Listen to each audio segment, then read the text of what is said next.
And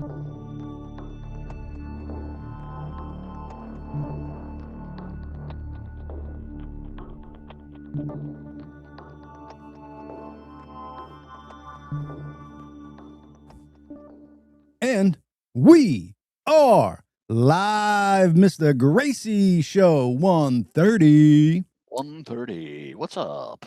Chilling. Yeah, do you realize that I still start the show off with the "and"? We are live. The "and" part was because it used to be setting it up, preparing, and Right. we are live. Oh, that's right. Yes, I remember that. Yeah, no. You just shortened it to "and we are live." Yeah. I could get rid of the "and" and just "we are live," but something about that "and" pumps me up. And it's called evolution, man. It's evolution, baby. Crazy fucking world we're in, Mr. Gracey. Always. Clinton's not showing up for subpoenas for sexual trafficking cases and pedophilia. Yeah, he won't. Him and Hillary won't show up to Congress to be invested or to be questioned. But Trump's the pedo. That's what I love about the fucking left, because there's some pictures of Trump with Epstein, but he's the pedo. Got it. Yes. Got it. And like so many pictures, dude. I mean, Clinton is in a huge, I guess, jacuzzi with naked women floating by and, probably underage people. Been on the plane 26 times, visited the island multiple times. Like, what? Yep. But yeah, they're not going to show up because it might be weaponized against them. Like, yeah, okay. How about you just tell the fucking truth? How about that? Exactly. I'm going to play a video on this Alex Preddy thing. Again, I don't really know much about that. The only thing I do have seen is that the gun that was in his waistband, the gun was taken out before he was shot. So that kind of freaks me out. But this chick I'm going to play right now, it's official Liz Wheeler is her Instagram page. And she does like a little dive. Yeah. And she breaks this down in slow mo. So I just want to play it for the audience, and then we'll get, our reactions from it. And just kind of see where everybody's head is at. Talk about Mr. Peretti, because he's not the good guy that the left makes him out to be. It's always the case with these fucking people. Like, they're just the best people. They're just moms. And he worked at the VA. Blah, blah. No, he got fired from the VA, and they always end up being, not great human beings. Sorry, they're just not. Well, and by the way, they're all on Signal Gate chat too. We can talk about that too. True. Well, and just when you're protesting with a gun in your waist, it's a little weird. You know what I'm saying? I don't care how good of a person you are. Like, that would have happened with local law enforcement. You show up, you fucking starting to get on location, and you have a weapon on you, whether they took it out of his waistband or not. Like, you have a weapon. They don't know if you have another weapon on you, and it's exactly dangerous. Why the fuck would you show? If you're going to peacefully protest, why do you have a weapon on you? Good point. A law enforcement officer fires a gun at Alex Preddy, you will see Alex Preddy reach for his waistband, as if reaching for his holster, as if reaching for his firearm. Okay, so let's roll this tape. So you can see the man in the gray, the officer's hand. You see him reaching for the firearm. Then you see the man in green, the law enforcement officer drawing his gun. Now listen very closely for the sound of the first shot.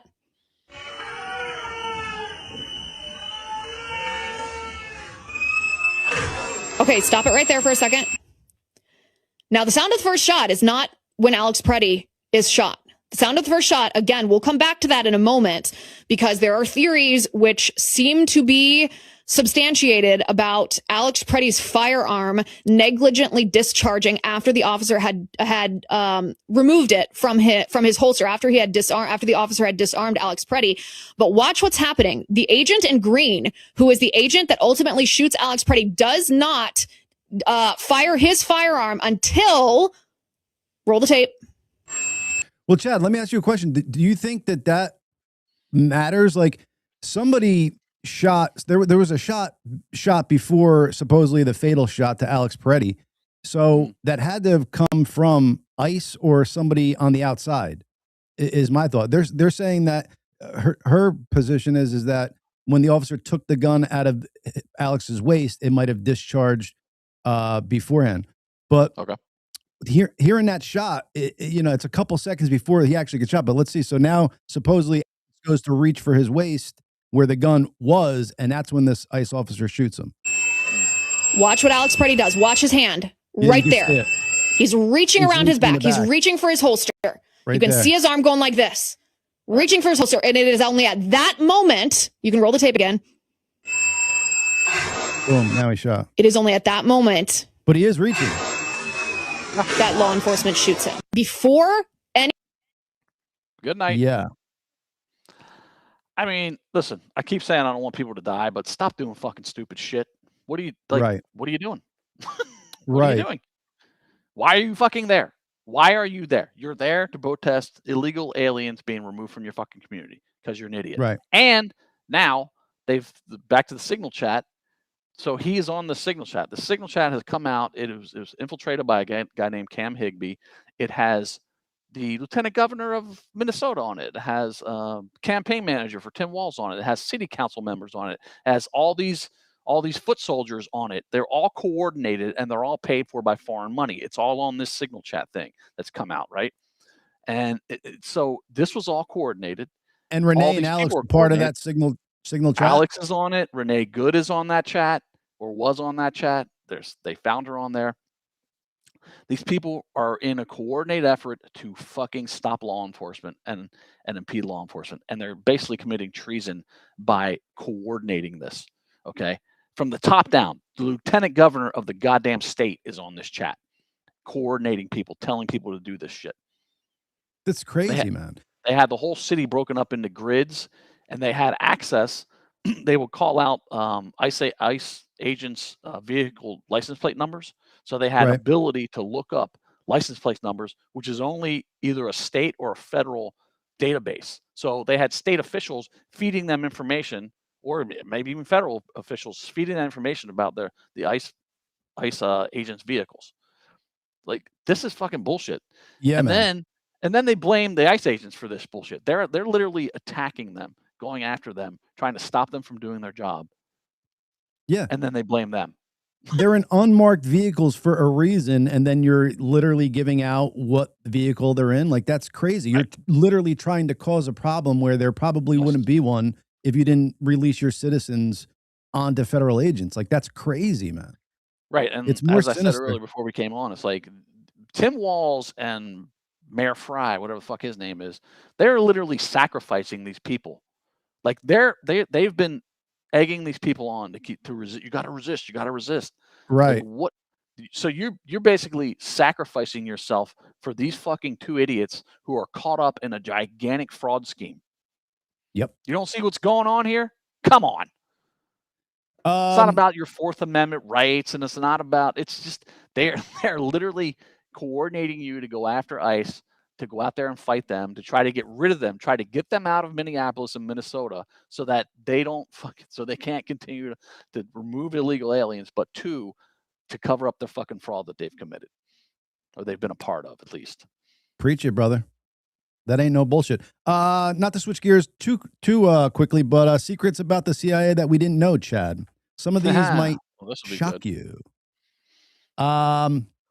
There's actually a Starbucks inside the CIA headquarters, but they aren't allowed to ask for anyone's name on the drinks. Okay, I could see that. That makes sense. That makes sense. This is crazy. In the 1960s, the CIA spent $20 million on a project Acoustic Kitty, which released cats with tiny microphones in their ears to spy on people in public. I think that's kind of cool.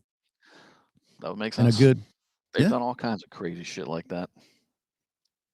In the 1950s, this is funny, dude. The CIA had a plan to airdrop lots of extra large condoms labeled small around Europe to demoralize Soviet men by suggesting American men were physically superior, bro. That's awesome. So they go to put on a small condom that's really extra large, so they feel like, oh my God, America, their small condoms are fucking way too big for. That's hysterical, bro. If they're doing that to, like, mental warfare, what else are they up to, bro? Like, that's just insane. The CIA had a plot to assassinate Fidel Castro by delivering poisonous cigars. Yeah, but he never smoked them. We knew that. Mm-hmm. This is funny. The CIA's first tweet had a sense of humor. We can neither confirm nor deny that this is our first tweet. Pretty funny there, CIA. This is crazy, dude. In the Vietnam War, the CIA launched Operation Wandering Soul, where they played scary ghost noises in the jungle to scare away Vietnam soldiers. It didn't work because those motherfuckers were crazy, the Vietnamese soldiers, fighting for their fucking land. Yeah, so I thought that was cool. We kind of knew all those. I got some. Yeah, I want to know the shit that we don't know. Exactly. That they don't talk about. What up, Troy Garmin? Go check out his podcast. What is the name of it, Troy? Something with Troy and Howie. But check it out, folks. You get some good guests on there. What up, Courtney? Vapor Missile from YouTube said our overlords are getting pissed off that we aren't already. Yeah, I mean that's the other thing that they'd like to happen. They would literally like to have a civil war, but they don't understand. They don't understand the hell that would be fucking brought down on them if that actually happened. Yeah, right. Jamie, welcome. Where have you been the past couple weeks? We have been talking a lot of shit on you, and you haven't been here to hear it. I mean, it's like it's a bunch of fucking soy boys running around like, oh, we want civil war. It's like, no, you don't. You have no fucking idea what you're talking about. And let's be honest, nobody wants that, dude. Nobody wants a war on our shores except for some fucking crazy ass people.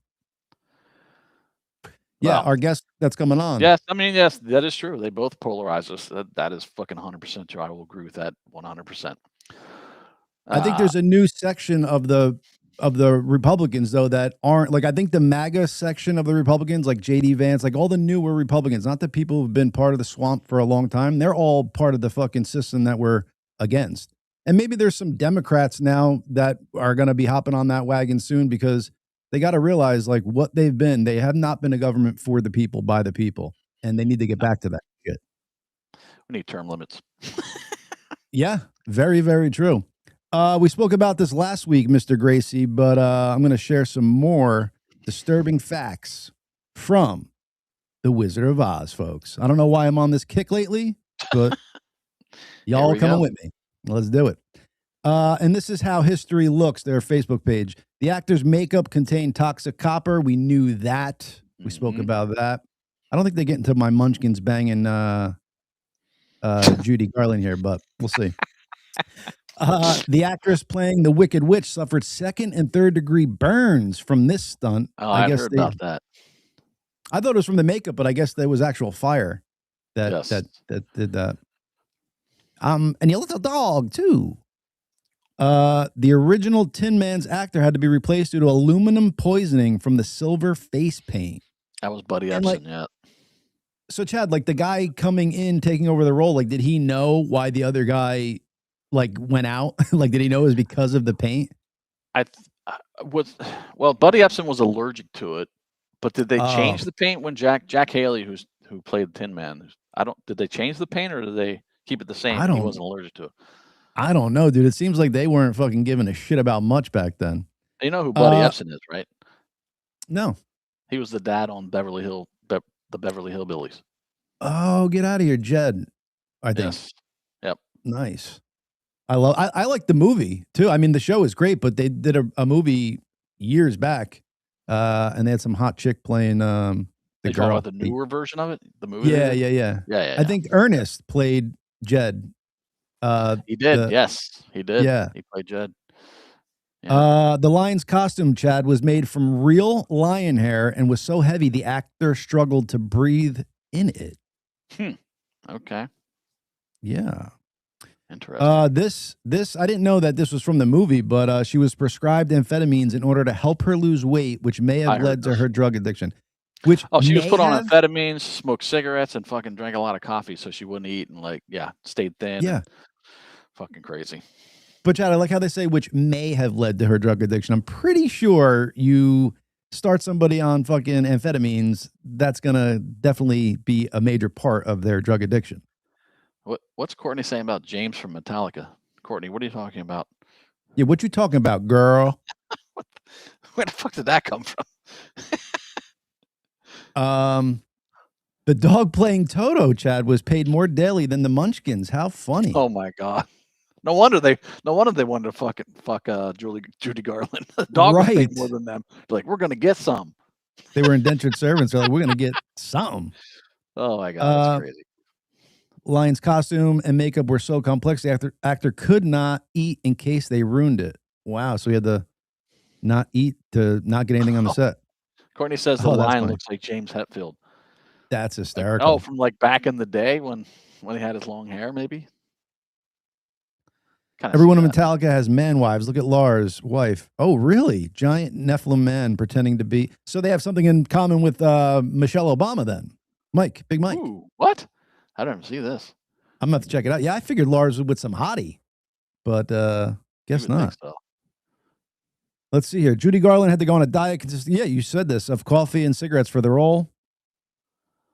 The snow used in the scene was asbestos, bro. Ooh, all right, Bobby, pull up Lars' wife while I'm going through this. See that? He said all first ladies are men. I could look at Eleanor Roosevelt and fucking and Barbara Bush.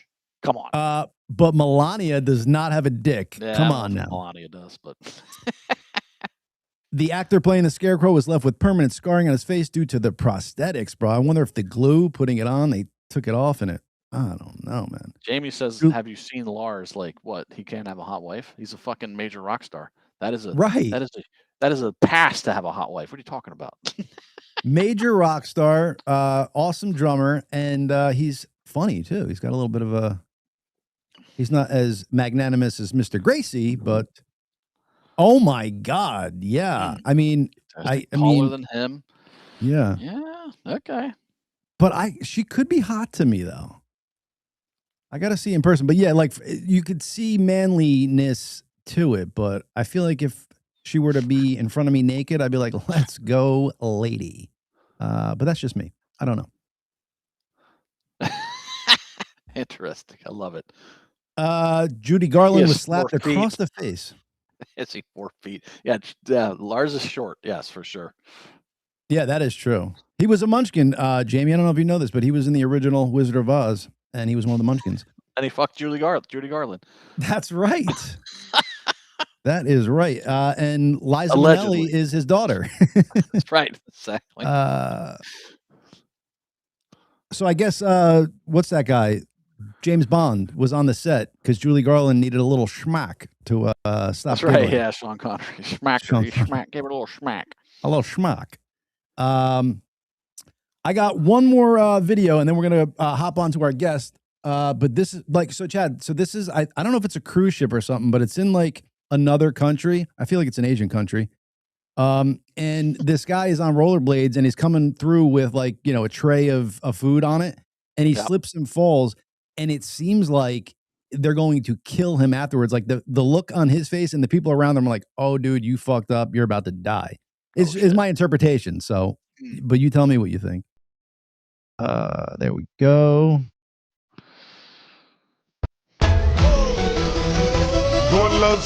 Then I go through. Everybody's straight. He's coming through. That will look close. Well, watch when he goes down, dude. Everybody's like, oh, fuck.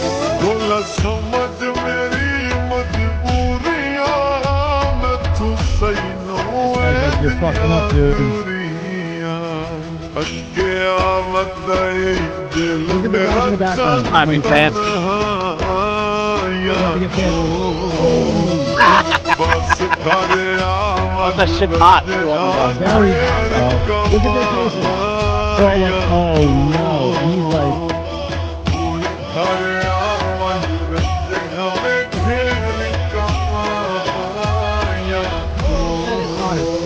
Look, he's trying to get the gun. You saw that guy walking by? Yeah. He was going for the gun. Well, here's a little pointer. Don't fucking serve your food on roller skates. Right? I mean, come on. What the was fuck that? is the purpose of that? That was like the old drive-in dining place, right? Didn't they come out in rollerblades and give your food to the car and shit like that? Roller skates, yeah. Back roller in the day, skates. Yeah. Mubbies. That was a great scene in Vacation where she brings out the food and puts the tray on his window, and the window breaks, all the food falls on the ground. Remember that? Oh yeah, that's right. I do remember that. Puts a whole tray of food. They're all hungry.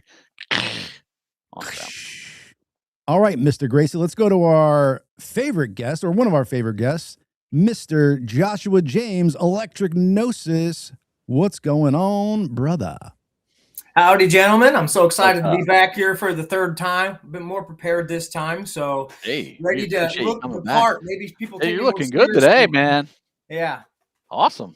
I was going to say, all those new subscribers, bro, making you look fresh to death. I love it. Well, you know, I come from my first job was working at a brokerage firm, and I worked at a brokerage firm for 10 years. Okay. I had my Series 7. I was able to make stock and bond recommendations and place securities trades on the New York Stock Exchange. I've owned a business and had contract with Fortune 500 companies and employed over 25 people at one point. Contracts with AT&T, DirecTV, Walmart, Sam's Club, Fry's, Menards. So all this is my old stuff from when I was, a monkey with a tie. Right. But I think it can't hurt to look the part because, you know, I can talk fast. And some people, if they don't follow me, they may think it's schizo or whatever. But maybe the suit will help. Yeah, no, dude. The audience and we follow you pretty well on this show. So awesome. Talk how you talk, my man.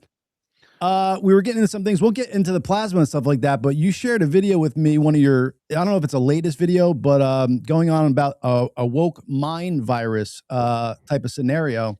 And you were kind of getting into how you think it kind of started and all that jazz, if I got the grasp of it. Yeah, basically, so whenever I stumble upon a word or a concept that I've never heard before, I always like, oh, well, what is this? So in one of my videos, somebody mentioned this thing called Wetiko, Wetiko. So I looked it up, and it's basically, the way they describe it is like not a real virus, you know, because the Latin definition of that, I'm big on etymology. I want to know where the words came from because they can change definitions all the time. You know, they changed what a VACCINA, you know, they changed the definition of that. It used to prevent everything, but now it just makes it to where you don't get as sick. If you know, it's all bullshit, right? Mm-hmm. So I go to etymology and I look at where that word came from. And the word, what am I trying to think of now? We're talking about Wetiko and the mind. Yeah, the V word, right? It means a noxious substance. So it basically meant any kind of poison, any kind of toxin that your body had to remove, not some mysterious, fake, half living, half dead Spider-Man, boogeyman, you know, little bug thing, right? Actually, you know, there's a guy, and we'll get into this later too, because these two topics intersect, but Andrew Kaufman, who basically used to be a virologist and has come out and said, no, they don't exist. What they're calling that thing, it's an exosome. It's an internal cleaner of your cells, and it attaches onto toxins. And again, in Latin, that would mean a noxious substance, not a bug, and escort it out of your system, right? And so what they're confusing for the V word is actually exosomes. But so when I say the V word, like a mind V, I'm more talking about like, oh, you'd have to know, and maybe I'll explain it good enough if nobody's aware, but like what an egregore is, or what a thought form is, or what a program is, right? So think about it this way. Now Chad and I know that, but for the audience, if you could explain, because Chad and I know, but just think about it this way. So let's just say a lot of people think Jesus existed for real. A lot of people think it's all a Roman story or whatever, right? But at this point, to the people that believe it, it's real. They, they live their lives like it really happened, and they believe it really happened. So in their reality, it's real among that group of people, right? So that's kind of like an egregore or a thought form, a kind of something that doesn't even have to be real, but can transfer or infect mind to mind, depending on if you think it's a good thing or a bad thing, right? But so these the Algonquins, or the Native Americans, had a term called Wetiko, and it was for a mind V, right? So and it's very, very similar to the word Wendigo, which was like a shapeshifter, if you know that lore from the Native Americans, right? Yes. And the way I kind of understood it from digging into both was, it seems like Wetiko is the disembodied, I don't know, spirit or egregore or thought form or program or cultural norm or perversion that gets assumed by a large group, right? So think about it this way. If all somebody knows, like you talk about the right and the left and the liberals and the MAGAs, and I think it's all polarity, right? Red and blue are polarized colors on the spectrum. The blended non-polarized of those two is purple. Now the Royals are purple, right? And they rule over all the divided people. So I think politics intentionally polarize at the poles into the polarity of colors, red or blue. And if you don't act right, red and blue police will come and get you. It's all about the polarity. They want us polarized, okay? So whichever way you're polarized, if you've been polarized to the extreme of one to the other, you simply are acting out of emotions and almost out of this thought form. Because if anybody does a bit of research, it's genealogical, like verified records that show that every single president is related, okay, except for Martin Van Buren. They're all related to King John Lackland and specifically to the Plantagenet dynasty. Now, that word is French, Plantagenet. It sounds like planted gene pool, planted genetics, planted agents, Plantagenet, okay? Ooh. How somebody can discover that and then just be like, oh, what a coincidence, is beyond my wildest imagination. I don't know how it happens. So what I'm suggesting is that anybody who's extremely, we're just using politics as an example. It could be religion. It could be anything, right? It could even be just the American culture, right? I did a video the other day. I got to come clean, guys. I was raised in a cult. And the whole time I'm telling them about how I was jabbed with foreign substances and my cord was cut from my mother right away. I've been poisoned since I was young, fed wrong beliefs, encouraged not to think out loud. And I'm going to expose and tell you who this cult is, right? They encourage tribal mentality that, you know, and then at the end, it's like, oh, my cult is America and the Catholic and Christian church and public school system. And I broke free of it, right? So whatever false beliefs that can infect or take over the minds and remove people's agency, right? Oh, well, I would rather agree with the experts because I don't want to be embarrassed by being wrong, right? So they start getting polarized and by a thought form, by an egregore, by a political program, by a religious idea, whatever you want to call it, right? And pretty soon you've got intentionally orchestrated two groups of people that they want to go to civil war. One polarized all the one side going, build back better. And, you know, we need to let all the immigrants in because love, right? And then what they're missing on their side is they can say that every immigrant should be able to come in here legally and they should be happy and free and all that. But they're not going to be able to legally work. So where are they going to stay? Who's paying for that? So unless you're going to say, I'll take in a Spanish-speaking, non-English-speaking family of 4 and house them and clothe them and feed them until they can be here legally and get jobs, then you're just standing on your soapbox and being like, oh, look at me, I have morals, but it's hollow, it's bullshit, it's only talk, and they would never, ever allow those people in their home or do anything to actually help. So it's like, yeah, bring them in and then you all do something about it, right? Exactly. You figure it out. I like the fact that we have borders and that people can't go where they want. No, but the answer isn't just open them and let everybody in unless you're going to help out, pal, right? But so then you get them programmed by that side, not thinking about the reality of it. Then you've got the other side who's like, oh, I hate all immigrants. Now you should kick them all out. Be MAGA, yeah. But then, like, okay, we were all immigrants. We came over here and we kicked the Indians off their land and, you know, murdered them and gave them smaller and smaller and smaller portions of land and less rights. True. Neither side is right. Neither extreme, neither polarity is right. They've been infected with these thought forms. They don't have any agency to think for themselves. And they will wear whatever religious, political, social mask that they have to do because they don't have any identity outside of it, basically, is what I'm saying, right? And this is the concept of a mind virus or Wetiko, right?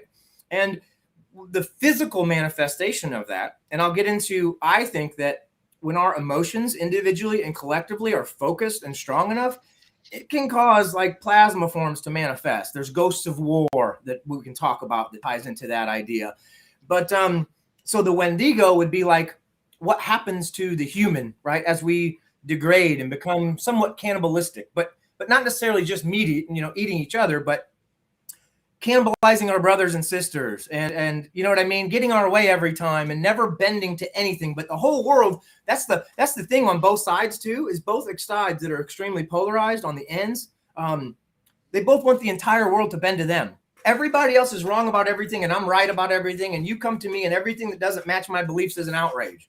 Right. But really what needs to happen is those people need to come together towards the middle and realize that the only reason we hate each other is because we've been programmed and infected by a thought form, an egregore, a design, a plan to polarize us so that we fight against each other over religion, guns, abortion, immigration, this, that, that'll never, ever be fixed or get better because it's intentionally the things that they use to divide us so we don't unite against the 1% that is dividing everything, who also controls the media and who also and controls the money, right? Because 96% of the wealth is controlled by 1% of the population, and 96% of the media is controlled by 5 companies. So it's like, it's all intentional division, intentional polarization. And what's ended up happening is they are MK Ultra-ing us without having to bring us into secret lab, right? Most people are born into poverty these days. Most people are born into single parent families where the mom can't support. Most people have to live with roommates, and all they see in the news and pop culture is violence and negative stuff. They never have any good stuff on the news. They want us fearful, dumb, sick, and divided, so both sides can work together to continue to rule over all of us, in my opinion. And what that's produced, it's produced through that trauma that I've described. Split. You've seen the movie Split, right? So after a certain amount of trauma, a psyche will not be able to handle it, and it will split. That will allow that person to be a zombie, an NPC, infected by a demon, right? Or possessed by a demon, or programmed by a thought form, right? So that's. I have a quick question, Josh. Yeah, go ahead. So these people at the top, that control the money and stuff like that, are they in cahoots with each other? Like, are they communicating with each other and trying to have all this stuff come to light, or are they kind of working individually towards the same goal because, they have all the money and it's just a natural way for them to kind of, try to control it and control the people? Is it coordinated? Well, let's say that there's a group of people that is way smarter than any of us that knows when these reset cycles happen, right? And for the longest time, whether you go back to Greece or whatever, they had a thing called Hegelian dialect, right? Where they would present 2 sides of an issue, but both arguments were controlled by representatives of people who wanted to shape your thought. So it's like they create the narrative, but then they also intentionally create the counter narrative too. That way they're in control of the counter narrative. So that's called controlled opposition. So that'd be people like Joe Rogan, who everybody thinks, oh, he's telling us the truth. But then as soon as he gets the big Spotify deal, he backs off the fact that the earth is shape of the earth or the moon landing and changes tune real quick on important issues, right? So anybody who's really, really, really propped up and given a platform and not shadow banned or, they're all controlled opposition. Wow. Alex Jones, controlled opposition. Joe Rogan, controlled opposition. Let's say they want us with the liberal agenda, right? So what they do is they play bad cop, good cop, bad cop. Let's get Joe Biden in there. He's senile. He can't even form words. He sniffs children. He wants to open all our borders. He takes showers with his granddaughter. Let's get the reaction to that so bad that they'll accept anything that we put in front of them as the solution, good cop, bad cop. And then they'll ignore all the negative stuff he does, like say he's the father of the vaccine and you should definitely get it and encourage, you know what I mean? Like the people who support him are blinded to his negative things just as much as the left is blind to, in my opinion. And I think whether there's 2 groups or not, basically it's one group that might have some in-faction fighting and stuff, but every single president is related to each other and to the Plantagenet dynasty besides Martin Van Buren. The odds of that happening with 2 groups fighting for control of something is astronomical. This is why we're only given 2 choices, because it's like giving a kid that wants to drive in the back seat, give him a little fake steering wheel attached to the back seat. He thinks he's driving, he quits whining about not having control, right? You think about your nephew at 3 years old wants to play PlayStation with you. You don't want him screwing up your game. You give him an unplugged controller, one with dead batteries, and he thinks he's playing, right? Right. If voting mattered, they wouldn't let us do it. I'm telling you this. It's the biggest illusion that people have to wake up from at this point is politics and religion. It's all meant to control us. The word religion actually comes from Latin, and it means to relegare, to rebind. It's a ligature. It's a binding of the mind. And government means to control mind, mentality, govern, control, government. They control your minds. So and now that you're saying the 2-party system is kind of designed to just have them put forth whatever they want on the right and whatever they want on the left, and we don't get to think about anything in the middle or on the the front side, the back side. Like, we only get to think about the 2 things that they're telling us to think about. Binary choices create polarity. Yep, that's what they want. So we don't realize that there's intentional division. It's 100%. And there might be okay, so we can point to certain ones who have done good things or something, but if I eat a bowl full of turds, and get one Captain Crunchberry in it, I'm not gonna be like, oh, this bowl's better than that one. No, it's still a bowl full of turds with one freaking piece of candy in it. That's it. Yeah, one sweetness. Right? Make you think that he's good, that it's good, right? And then people end up having Stockholm syndrome. They defend their captors because there's a psychological condition called cognitive dissonance. And when you shape your whole identity around something that you believe is true, most people can't handle the fact that might not be true. So they won't even look into it, and they'll just rage, and their emotions will come out and they'll project. And it's just, that's part of the mind virus. That's part of the Wetiko that I'm talking about. Right. And John, you mentioned that are the elites coordinated? I think they are. You got the Bilderbergs, you got the Bohemian Grove, you got the Trilateral Commission, you got all these friggin' basically the World Economic Forum. Oh, and a big one is APAC. Yes. APAC is the one that every single president and major politician that we had come through this is funded by APAC, which is like the American Israeli something, right? And what it really gets down to is this. It's crazy. The people that are claiming anti-Semitism, when we notice patterns, they're not even Shemites. Okay, they're not Semites. So the people who are claiming to be Jewish over there in Israel with the Zionist state and stuff, they trace their lineage back to Ashkenaz in the Bible. And Ashkenaz did not come from Shem. So Shem created his line as the Shemites. So the Shemites are really the Palestinians. So these group called the Ashkenazis, these Eastern Europeans, some call them the Khazars from Khazaria, they basically converted, and they're not real Jews. They are in the Bible what they call the synagogue of Satan, right? And they pretend they've erased the real Jewish identity, and then they are at the head, or at least the face, of all these atrocities that have been going on. And then the Christians are like, oh, those are the Jews of the Bible. We need to support them, right? Wow. And then they hide behind the anti-Semitism shield, but they're not even Semites. They've stolen an identity. They're these cone-headed, Rh-negative, Ashkenaz, Eastern European, Khazarian converts. And we're still warring over that portion of land to this day. And for people that, according to you, it's not even their land to begin with. The people, it is the Palestinians' land. Well, who knows how far back the story goes? Who knows who originally had it? And ultimately, we're all mutts anyway. But I don't think at any point anybody can just say, hey, that used to be ours, so we're going to kick you off now. I mean, if we're going to support that idea, then we all need to get the F out and let the Native Americans live in our homes too, right? True. We just need to go somewhere else, because if that's what we think that the fake Jews deserve, then we do too. We deserve to get out, and the Native Americans deserve to have their land back too, right? Well, and the Native American, it was their land way, and you had it before them. Who knows? Yeah. There's cyclical cataclysms in this place, and there's different people who own lands, and the whole idea of what is Jewish anyway, right? Because is it a maternal thing? They say your mom has to be, but yet you can convert. So is it a ethnicity? Is it a religion? Well, at this point, It's been reduced to a shield that the fake ones use to hide behind and say, oh, you notice patterns, anti-Semite. It's very clear. But yeah, so just to get back to your point, the fact that we are so butthurt to give these Semites, Israelis back their land, that was taken fucking 2,000 years ago or even longer than that.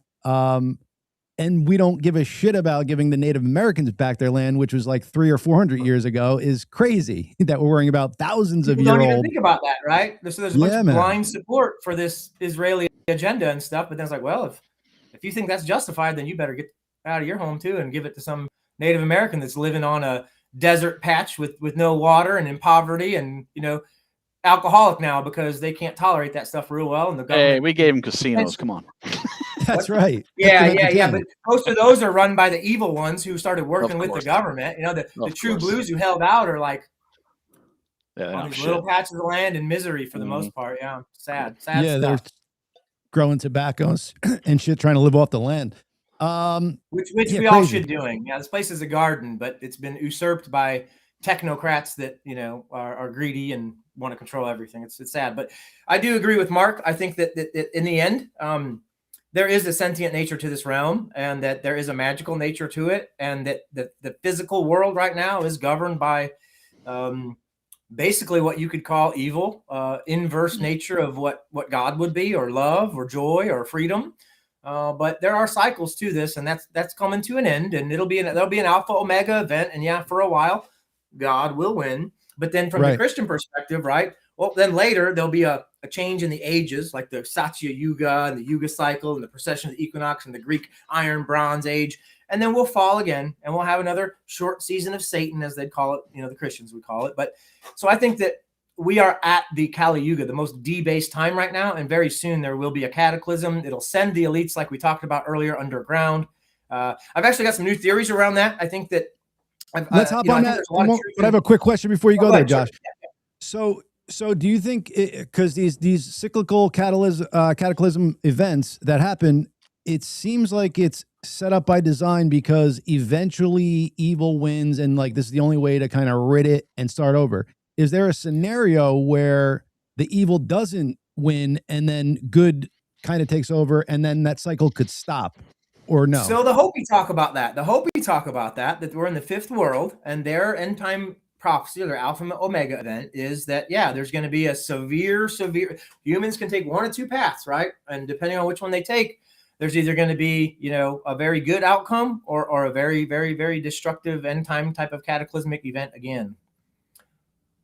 So I think that we are in a sentient feedback loop. So let me explain. Our emotions are, and our brain waves are electromagnetic. We are biophotonic, light, and electromagnetic beings. Our brain works through electricity. Everything works through electricity. You know what I mean? Like, we're not just, it's crazy how much of this stuff has been hidden from us and how disconnected people are to this. But we are absolutely bioelectric beings, right? And when we have an emotion, that literally sends vibrations, electric vibrations, out into the air. The air isn't empty. It's like a sea of gas. It causes ripples, which causes resonant vibrations, right? And resonant patterns. So I think that whatever's below us, maybe the black hole, sun, energetic source of what's going on up there. And Robert Temple talks about these things called Kordylewski clouds, which are basically sentient, dusty plasma clouds up above us. I think we're in some kind of sentient feedback loop. And through this, we're in basically an ocean of emotion, an electromagnetic ocean that reverberates towards us. And when the reason no man knows the hour when this stuff happens is because it's dependent on how inverted we get, as how far away we fall, how perverted we become, right, as a collective, right? But I also think that in some way that those cycles are governed by the stars. In astrology, there's a lot more to it than people think, So I think there's energetic cycles governed by the stars that humanity collectively goes through. But there's room to figure out when it's going to happen or the severity of it based on the energetic feedback coming from our emotions and being reflected back to us. Because all this thing is we're in a closed system of echoes and ripples. I promise you that. Yeah, I believe that. It seems like that we're kind of coming upon the cycle of where things reset around the 11,600, 12,000 year range from the last time that it supposedly happened. But it almost seems like in humanity that there's like a spark of like a glimmer of hope now. Like maybe like say the brief moment of Satan has been here for a little bit, but it seems like maybe good could kind of come in and kind of get rid of some of this bad shit that's going on. I mean, it could. I think that if we collectively awaken enough, see, everybody's given up their own agency.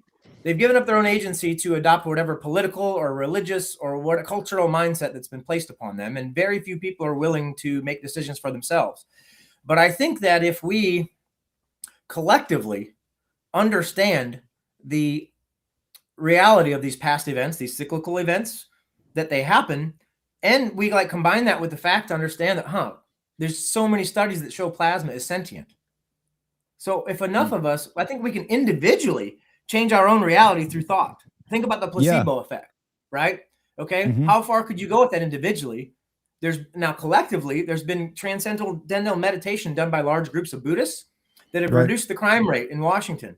So what could our collective remembrance of the fact that this event has happened before, plasma is sentient, and this event needs to happen again, what could that cause? Now, if it did, I think it's got to happen. I do. I don't think we're going to turn this around. I don't. I think the evil is too entrenched. And I think there's too many people still sleeping and divided and possessed by this mind virus or whatever you want to call it. But if I look at the Bible, which I'm not a Bible thumper, as you all know, but I look at all ancient texts and I look how they compare. What do they say that matches other ones? Because that's probably what do they have in common? Right? Yeah. So in the Bible, we have people like Ezekiel, Elijah, and Enoch getting taken up by like wheels, right? And shown the heavens, right? I always thought that was kind of silly. But then I started thinking about these plasma balls, right? And these sentient plasma balls, and these sentient plasma orbs that everybody sees. And then I started thinking about the Hopi myths, right? The Hopi, not even myths, they're oral history. It's an insult to call them myths. That's my theology, and then history is his story, right? So their oral history says that the true of heart, right? Before this fire cataclysm happened last time, there were, here's what I think amounts to sentient plasma. They said moving stars, wingless shields, and strange clouds. And they would guide the pure of heart that could see them. Because the thing is, the reason why mystics fast is because when you reduce your digestive load and you start meditating a bunch, the cones in your eyes activate instead of the rods. And you start seeing the red light spectrum, and you see the angels and the demons in this world and the plasma balls and stuff. So have you gotten there? Have you gotten there, Joshua? I'm not there yet, but I know intuitively from my research and digging around and the way dye-cyanin goggles work and what they were seeing the pilots in like World War II and stuff. I know it's possible. I know 100% without a doubt in my mind that it's possible. And 99% of the stuff I used to just like know intuitively. Eventually I figured out the science, but through curiosity to prove that, yes, it was real. And no matter what terminology or words you use to explain it, you know, it's real. So the Hopi talk about the pure of heart being led by those things to this god or advanced being called Sotuknang. And Sotuknang took them underground to be protected by the ant people while the world was reset by fiery cataclysms, volcanoes, all that stuff, right? So I do think that there are the wheels within wheels, the Ezekiel's wheels, the angels, the demons. I think they're all the same thing. And I think that just like in South Park, there's that episode where they get taken up on an alien ship. And I mean, it's not aliens, but in the show it is. And this being starts presenting itself to them in many different ways. And they're like, why are you looking like Oprah Winfrey? And I was like, oh, sorry. And they change into Tom Cruise or something. I was like, why are you looking like Tom Cruise? Like, I'm just trying to find an avatar or a form that you will be comfortable with. Kind of like the Be Not Afraid in the Bible, where there's winged cherubs with 6 wings and 20 eyes and shit, right? And seraphim means fiery serpent, by the way, which is plasma. So finally it turns into, Cartman goes, could you be a taco pooping ice cream? And it turns into a taco that walks around and poops out ice cream. And they're like, we all good with this? We all good? Yeah, right? So I think whether somebody sees demons or angels, no, aliens aren't even real, bro. I'm going to not even look at the stuff that gets thrown up. I'm just going to keep talking. I think people, whether they see angels or demons, are going to be dependent on how they view the world and what they deserve to see. But I think they're the same thing. I think they're the red light spectrum. And that's why when people in war don the dye-cyanin goggles that are made out of like coal tar properties, it removes the other light spectrum, allows the red to shine through, and they get scared and won't even put them on anymore because they say they're seeing demons.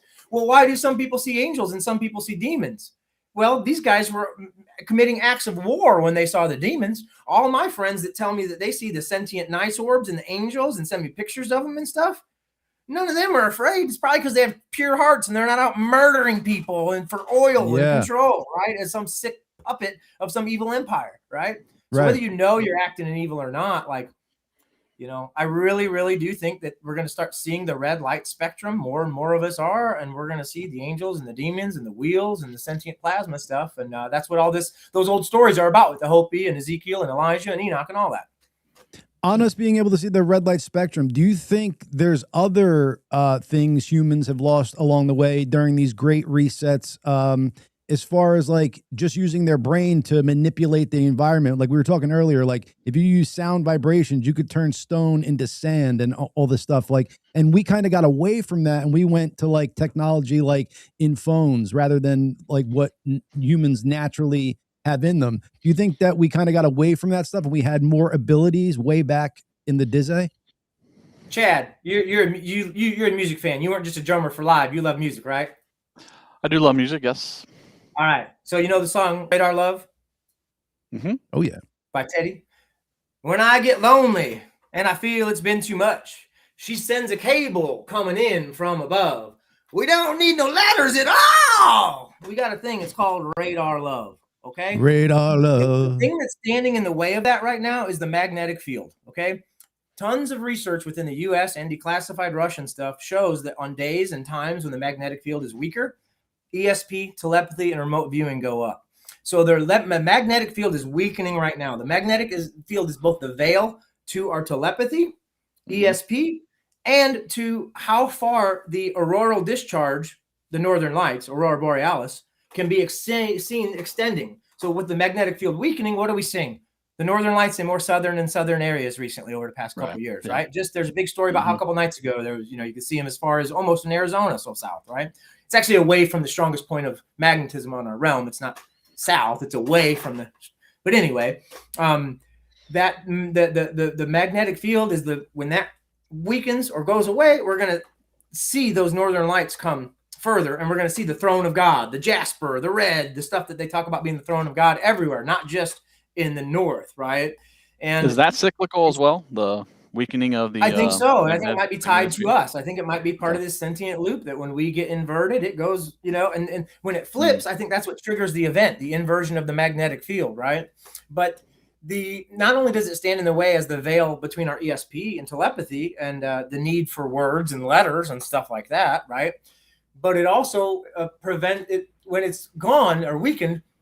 It will be easier to see the auroral discharges, not only that are from the northern lights, but when things, whatever comets are, when they get close to us, they ionize the gas to a plasma state. They start emitting electrons. And they form patterns that reflect magnetic fields, right? So the Paul Simon song, and the people bowed and prayed to the neon god they made. Sounds of silence, right? There's going to be like things up there that look like neon gods in our sky. We're going to start seeing them. And, that's what that song's about. So, to answer your question, I do think there were different times when we had way more power of our minds. I think some people still have it, and it's like a muscle. You can work it out. But I think there's cycles, and in the cycle where the magnetic field is weak, the only reason that we have letters and words right now is because of the magnetic field. I think that we were telepathic in the other cycle. Yeah. Josh, I think you ever have, like they say, like those gut feelings? I think those gut feelings that people get are part of the past that we left behind, like that where like I got to get the fuck out of here. Something doesn't feel right. Like, I feel like that's you tapping into those things that we lost along the way. Yeah, and even if it's not the memory, right? So check this out. Tesla said his brain was just a receiver. So I started looking at it like this. What if my brain is just a receiver? And what if everything vibrates, right? So my brain waves are vibrating. I have a specific brainwave state.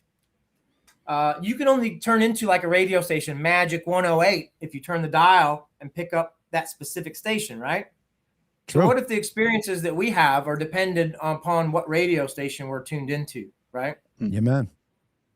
Yeah, man. I forgot where I was going with that, but that was in relation to your question. Well, yeah, but it just resonates with me so much because there's some times where it's like I have a sixth sense or something in my gut tells me, I'm like, this you is do have a sixth real. sense. Now you have a second brain in your gut, right? And the word gut is like the letters used to be there used to not be vowels in old languages, and a lot of transliteration has happened. So think about Vianca and Bianca. Think about Joshua, Yeshua. Think about the Chinese people. They'd say alien, or they would say Aryan. It's an Aryan, right? So the R's, the L's, the B's, the V's. When my grandma said the word package, she would say package, and it would sound like a G, right? So the word God is basically the same word as gut. Gut. Gut. So when you get a gut feeling, right, you have a second brain in your gut. Additionally, gut feeling. We have something called a pineal gland in our head. Most people's is calcified over. They're taking in so much aluminum, so much calcium that they don't need, and they've got a crusty ass pineal gland. Now, Rene Descartes, famous French philosopher, said that was the seat of the soul, and that a clean functioning pineal gland. And it goes further because you got to have the kundalini or the cerebrospinal fluid or the Christ juice or the Christum or the colostrum or whatever you want to call it, rise up your 33 vertebrae, Jacob's ladder, and saturate your uncalcified pineal gland. And then it turns into like a radio. Where did Jacob in the Bible say he met God? At the land of Peniel. I'm sure that's just a coincidence, right? And the pineal gland, that's where DMT comes from in your so from conscious breathing, you can get it to secrete DMT and dimethyltryptamine, and that is the spirit molecule, right? And some people, whether they smoke that or mix it with an MAOI inhibitor to be able to ingest it via drinking, it can cause very, very, very psychedelic experiences, right? But you got to think that could be your brain tuning into the frequency, right? It absolutely is. The Mexicans and Aztecs called mushrooms the flesh of God, right? And we think when they went to do communion in the old ages, it was really just some dry ass wafer. No, it was a sacrament. It was to get your mind in a sacred state, sacrament. And they were giving out mushrooms, the flesh of God. You ate the flesh of your God, not the crusty ass wafer and it's supposed to be the, you know what I mean? It's silly how perverted, how dumb it's become. And it's so easy to see when you just get eyes to see it. And it's like, wow. And then intuition takes over. And it's like, no, this makes way more sense. You know what I mean? And the fact that the burning bush is supposedly an ayahuasca tree and stuff like that.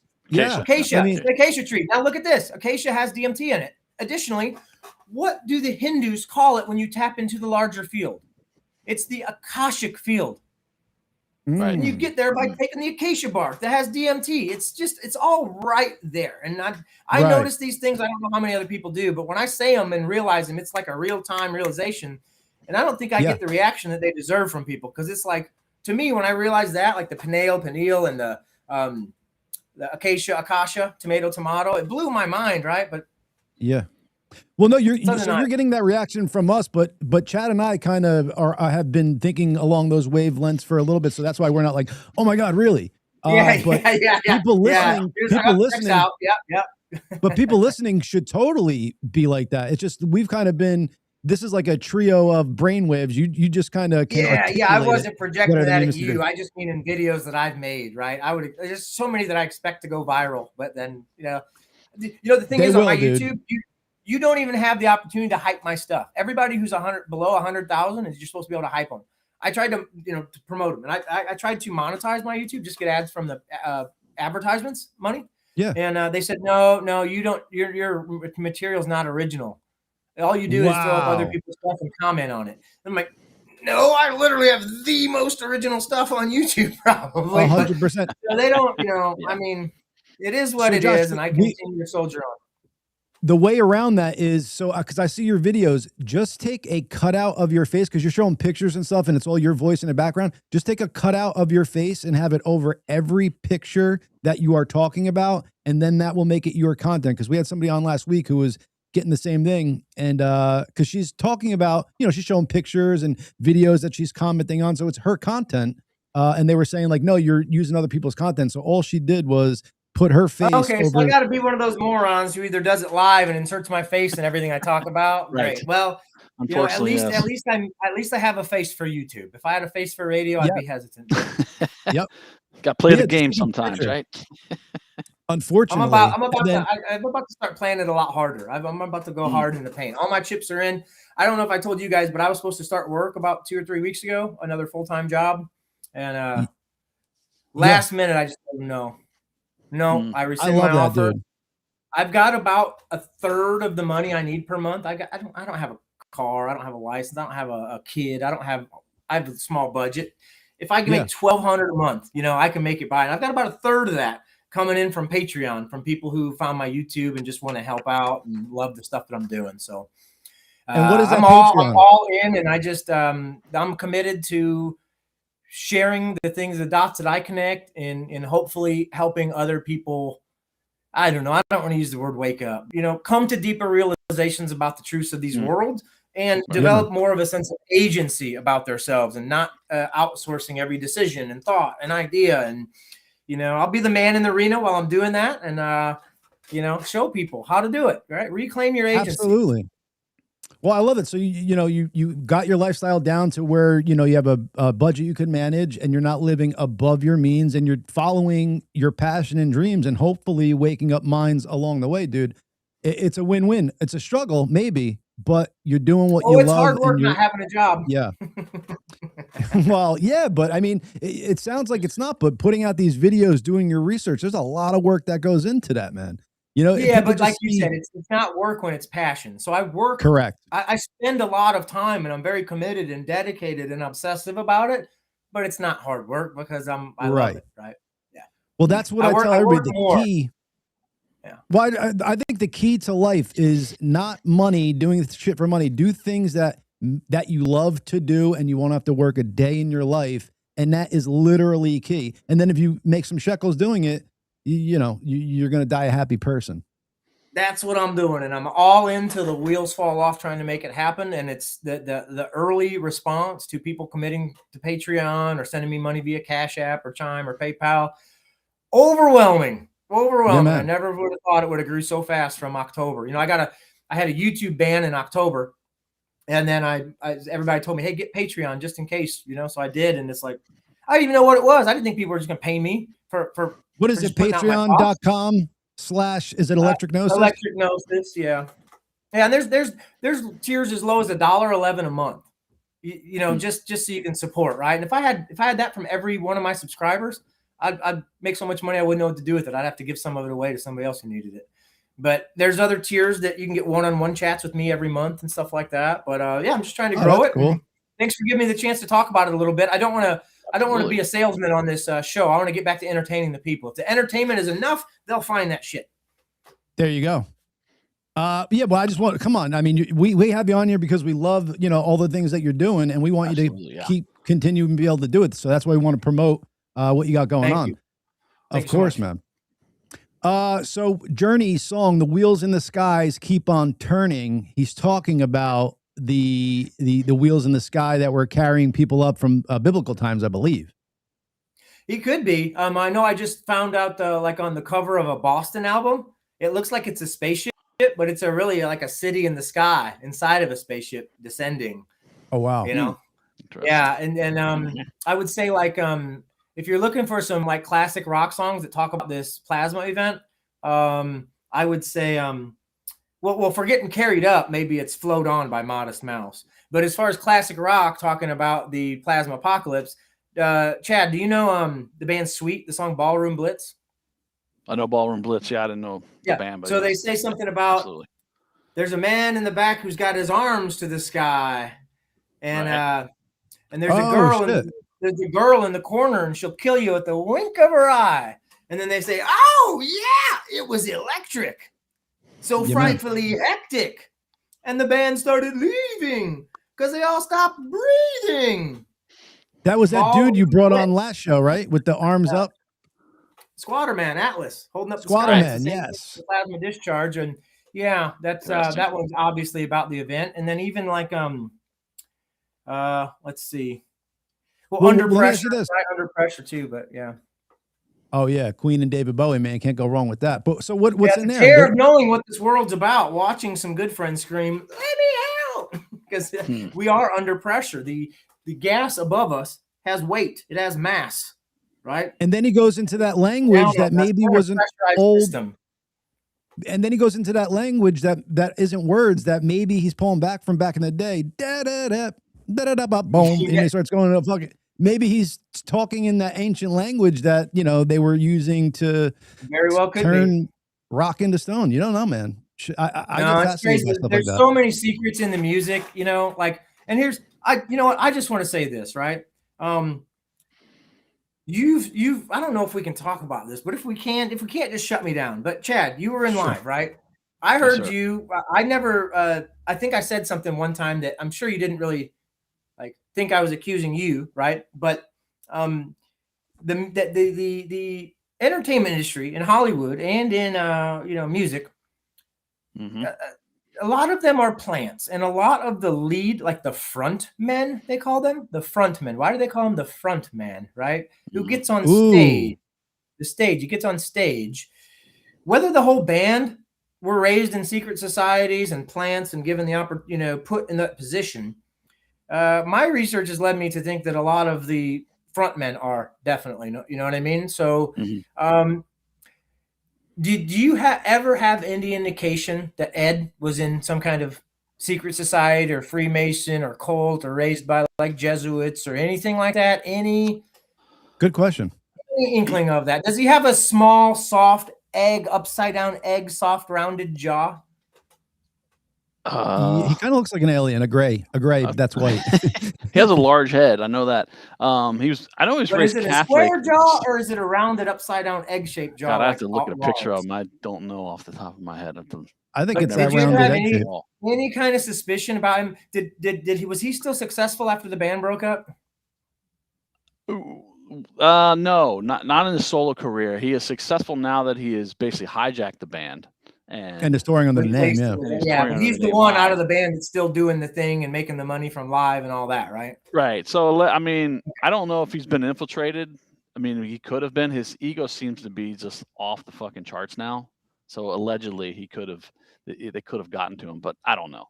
I have no idea. If he wasn't born into it, well, the thing is just so many songs to be written by ghostwriters, not who the artist is, and then there's just way too much truth in there when I look at it. And even like the album cover had like a giant green reptilian looking guy leading people off a cliff with a book that looked like the Bible, right? So it just makes me wonder. That was picked by our manager. Our manager at the time, he collected that guy's art, and he's the one that told us to put it on there. So I mean, well, I guess. Quick question, Chad. Yeah. Did Ed come into your guys' lives in 8th grade, or is that just the story of when the band started? Because no, Chad went to elementary school with him, and then we all. Damn it! Because I was gonna say that could be when the CIA dropped his ass off if he just came in at that point. And yeah, I mean, listen, I've been asked this before. We all grew up together. I don't ever remember seeing anything or hearing anything or noticing anything that was outside of our sphere of influence, like trying to get to us. But I'm not with everybody 24/7, and I don't know what's going on with him now. So with Ed especially, I mean, so who knows? Josh, wouldn't that be? Want to bring it up because I don't get an opportunity that someone was that close and get to ask them and see how they react and all that stuff. I always felt like we never attained the level. I always felt like we never attained that crazy stratospheric level of fame where they would come for us. Yes, you did. In that way. So yeah, like the one album Artist of the Year, 1995, Lightning Crashes, and yeah, we never went into like stadiums. Like that seems like maybe if you are organic, there's a certain level that you can't get past unless you're willing to like invert your kids or sacrifice somebody, something like that. Josh, don't you think? Real quick, don't you think this is what they would say if they were hijacked by the CIA? Like, oh yeah, I never saw anything, but could have. Yes, but for some reason, I have a good feeling about Chad. Yeah. I don't think he's part of it, but I think he could be oblivious to the fact that that Ed was. No offense, right? So I'm just asking tough questions, and like I said, I wasn't with him 24/7. Yeah, I appreciate you being a good sport about it. But yeah, I think that there's a lot of secrets in the music, and a lot of the music and movies hide the knowledge of these cyclical resets for sure.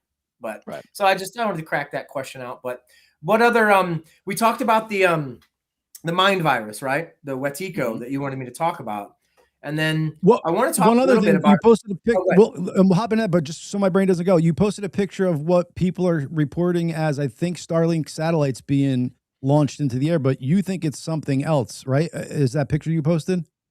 Well, I'll tell you how it started for me, right? I mean, at this point, I just question everything, right? I question everything. And maybe it was about a year ago when everybody all over the world saw these two counter-rotating, like blue spirals in the air. And it was like expanding, and they tried to say it was Starlink or Musk or whatever. And to me, it just didn't seem like it was. And y'all know me, right? I have 5 years of ADD obsessed experience diving into petroglyphs and comparing them to plasma discharge patterns. So if I can go back in my screenshots or do some more digging on the internet and find 3, 4, 5, 6 different petroglyphs that are that exact same shape that was supposed to be Starlink up in the sky or whatever, SpaceX, then I think that that's a cover for what it really is. Okay. So the last one about a week or two ago, and I did find those petroglyphs, by the way, the rock art, the carvings, right? They looked exactly like the SpaceX crap about a year ago. This latest one looked like a bomb pop, like the 4th of July. It was like red, white, and blue. There's even like a Squadron figure in the white portion of it. And that is plasma discharge, 100%. Now, could it have been caused by something they sent through the air? Yeah. Do I think it's SpaceX? I really don't. Could I be wrong? Sure. Right. But yeah, it's just too, like, for them to say that that's a satellite being launched. Like, I've never seen any other satellites being launched that look like that. Like when you see them launch live and stuff like that, you never see that. So it's just like, yeah, it seems like a gas. Well, that's funny, right? What is plasma but gaslight? And then they gaslight us about the gaslight, right? What else is bro. plasma? It's hot air. So then they say we're full of hot air. When you figure out what the real, they gaslight you and tell you you're full of hot air. So yeah, I do think that was plasma, the gaslight.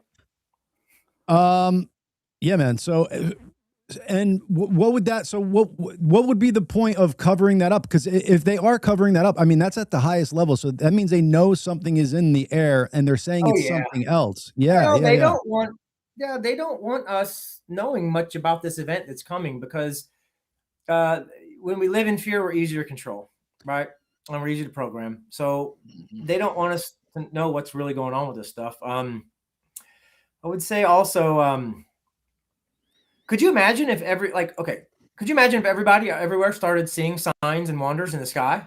And, you know, they're probably conditioning us these events start to accept them as rocket launches, right? And then when we see more of them, they'll have, you know, oh yeah, Russia and Germany were involved in a slight skirmish in their space programs, you know, or whatever. They'll always have some bullshit to cover it up.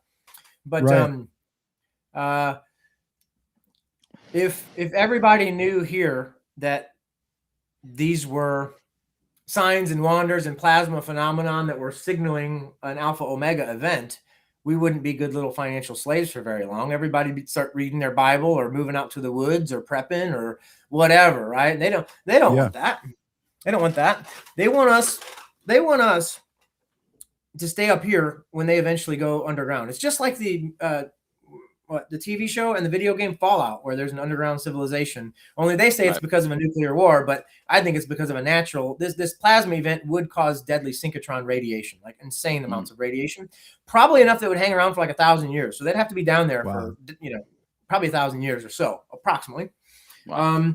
And what's going to go on up here is, look, I'm telling you, this may sound schizo and deranged or whatever, but there's so much stuff that they tell you about in the movies, cartoons, pop culture, everything, the truth, but just veiled and disguised a little bit. So I start thinking about, well, what would radiation do to the people who it didn't kill? It'd probably mutate them. Okay, well, there's already like some evidence based on the Book of Giants and the Sumerian tablets that we are already hybrid in some sort of way with animals, actually. So after this event happens, I think about things like the X-Men, where there's a mutated people, right, by radiation. I think about, so what doesn't kill you makes you stronger, right? We could mutate from this synchrotron radiation that this event causes while they're underground. I think about cartoons like the Muppet Babies, where there's these hybrids being watched over in a nursery by a faceless, hidden, you know, there's no, Nanny has no face. We never see her face. And he's watching over all these hybrid children in a nursery, right? They don't, they're orphans too, right? And then you've got what else? Well, on that though, so the person putting that forward though, this real quick, so don't forget Shrek, right? If you look up, remember how I told you about the Lachlan's and the Plantagenets? If you look up a picture of the Plantagenet family, Richard III specifically, I believe, if I remember correctly, he looks just like Lord Farquaad from Shrek. And what happens in Shrek? The king goes around kicking all the fairy tale creatures out of the garden, right? So I'm telling you, I think that's what's going to happen. There's a bunch of us, and a lot of us are going to die up here. Some are going to get whisked up by sentient plasma wheels to the sky to survive it. Some are going to take underground and meet the ant people. Some people are going to be left up here to die and to mutate. And then there's going to be 1,000 years where they're underground, and there's a bunch of X-Men, Muppet Baby, Shrek creatures running around here before they reemerge. And we're basically set back to the Stone Age because we couldn't recreate phones and and they come back with the secrets of magnetism that they retained and are seen as the magicians or the magi because they know about magnetism, right? And they slowly go around conquering and enslaving and then wiping out the memory of all the indigenous tribes and the fairy tale creatures and stuff. That's what I think happened. So the people then putting this stuff in like movies and TV shows, is it people that are part of the upper echelon, or is it people that are just kind of stumbling upon information and trying to get it out there? Okay, let's get this real clear. Remember how I told you earlier about the Ashkenazi group, the fake Jews, right? Mm-hmm. Okay. That's about 90% of the Jewish population in America. There's other sects of Jewish people that are like maybe more real, but that sect, the Ashkenazi, the Eastern European line from Ashkenaz, that may be the same as the Khazars, they're 2% of the American population, okay? 60% of Hollywood, actors, directors. Think about how many movies are directed by Cohen. Right. That's a Kohanim. That's a Kohanim. That's an ancient type of Jewish Levite priest. Cohen is Kohanim. It's Levite priest, right? And it's most of them in prominent roles changed their names. Like Bob Dylan went to Robert Zimmerman, so and they change their names and use stage names so you don't connect them with their Ashkenazi descent. But oh, wow. yeah. Now, why do they tell us about this stuff? I got a couple ideas. It could be that keeping us like some people say that they believe they're karmically cleansed of their actions if they tell us what they're doing, and we just ignore it and go along with it. Right. Mm-hmm. One thing I think maybe too is why all the fear from the control people. Well, if the next age that's coming is the Saturnian golden age, the Satya Yuga, with ionized air, more oxygen, giants, no seasons, everything's green and bountiful, electro-horticulture develops naturally. Could there be a psychotic race that's above us, the hidden hand with longer skulls that lives underground, that wants to trigger this cycle to return because they enjoy that cycle more?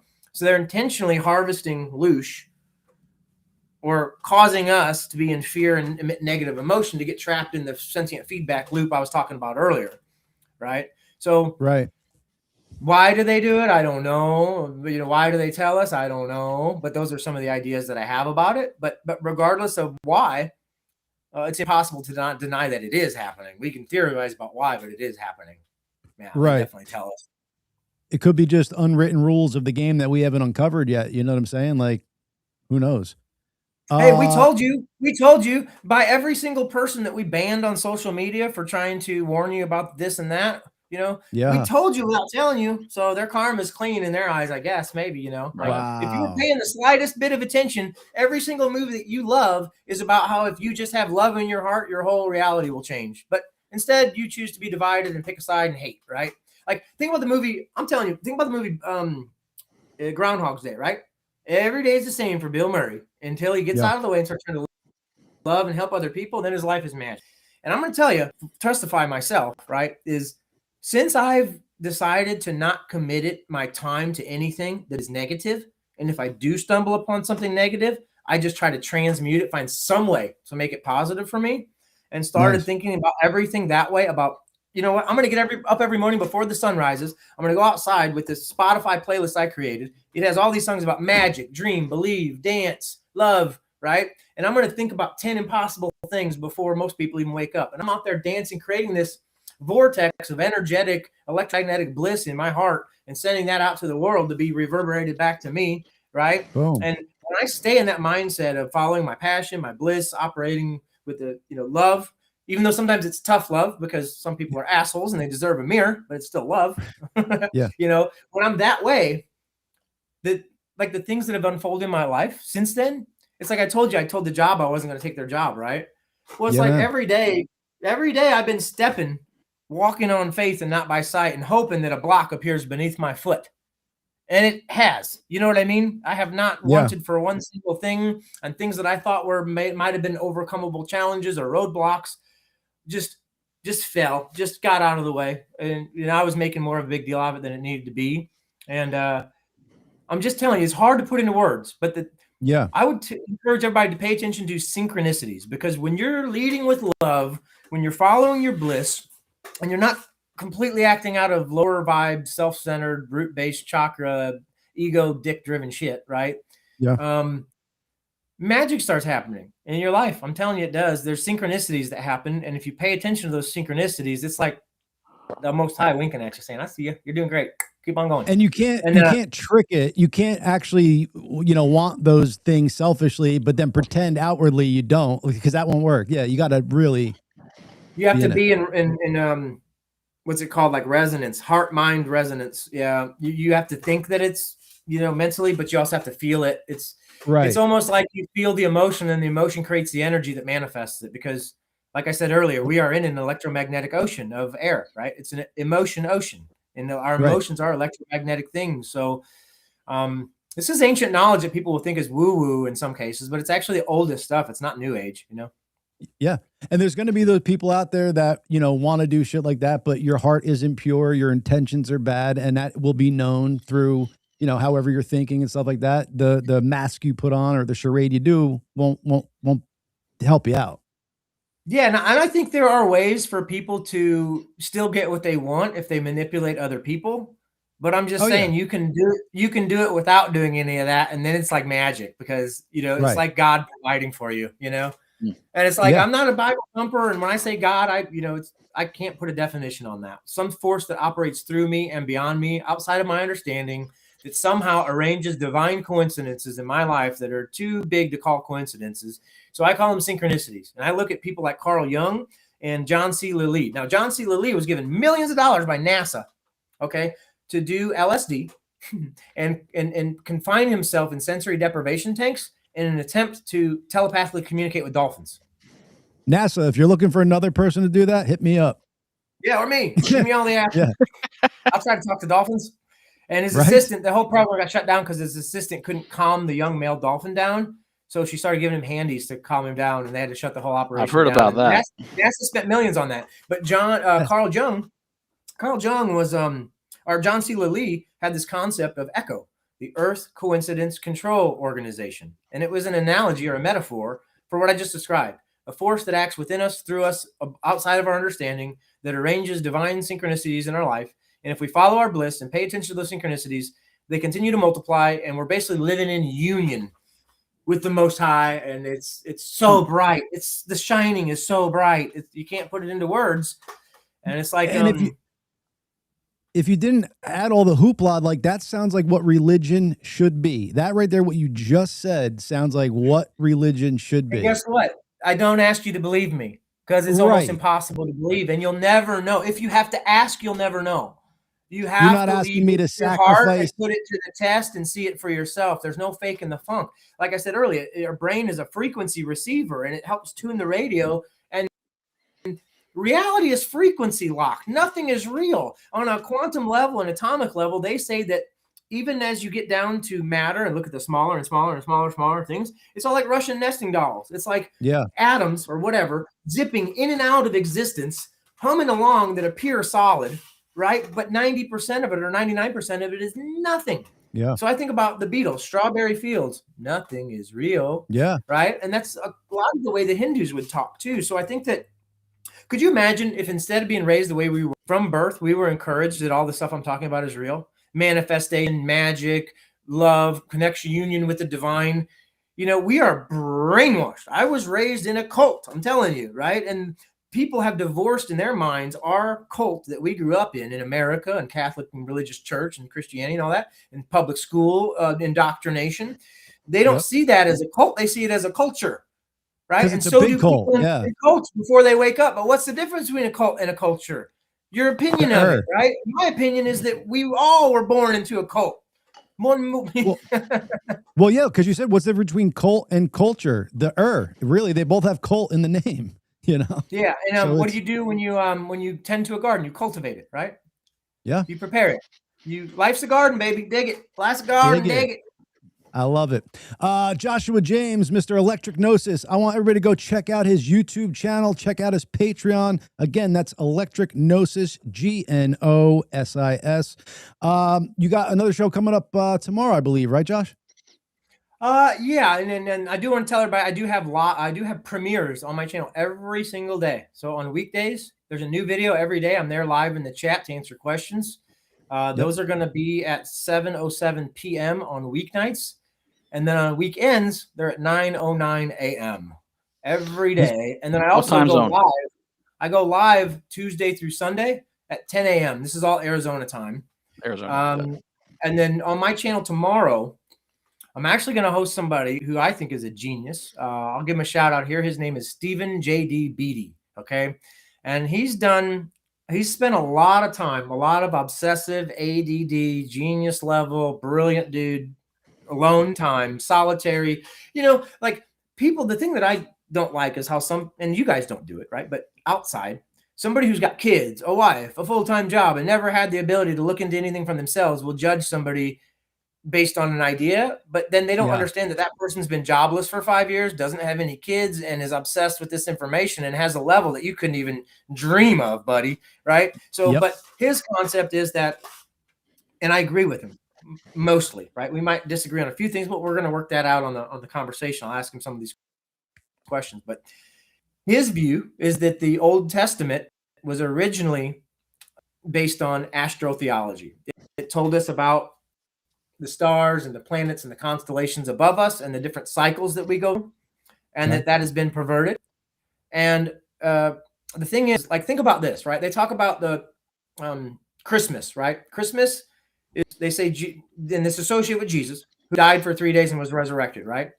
Well, during this winter solstice, for 3 days, every day the sun rises in a different spot. It gets further away from the north, further away from the magnetic center, right?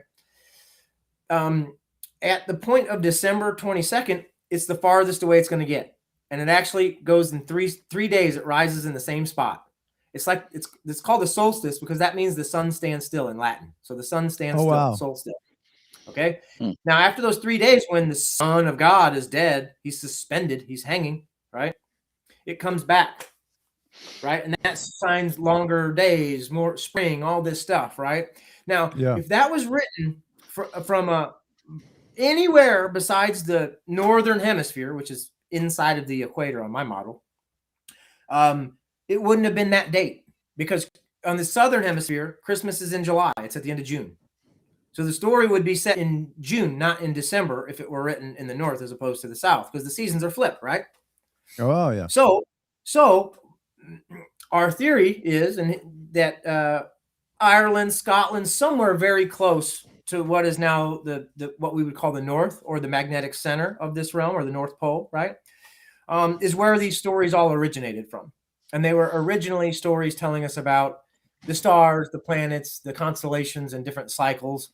And they, it got bastardized as it got, basically, as the Roman Catholic Vatican took over. And then, I don't know if he's going to go here with it, but I am. I see clear evidence that part of their perversion of this astrotheological documentation from the north central viewpoint of it all, to further disconnect us from what really happened, Kaisers, kings, kings, Kaisers, rulers, in different areas, emperors would take on the names of the gods, of the old gods, which were the planets, right? Okay. And then kind of reenact these stories down here, and that would give them, like, they always said, oh, we have divine authority to rule, because they claimed association with the gods, which were the planets and all the ancient myths, right?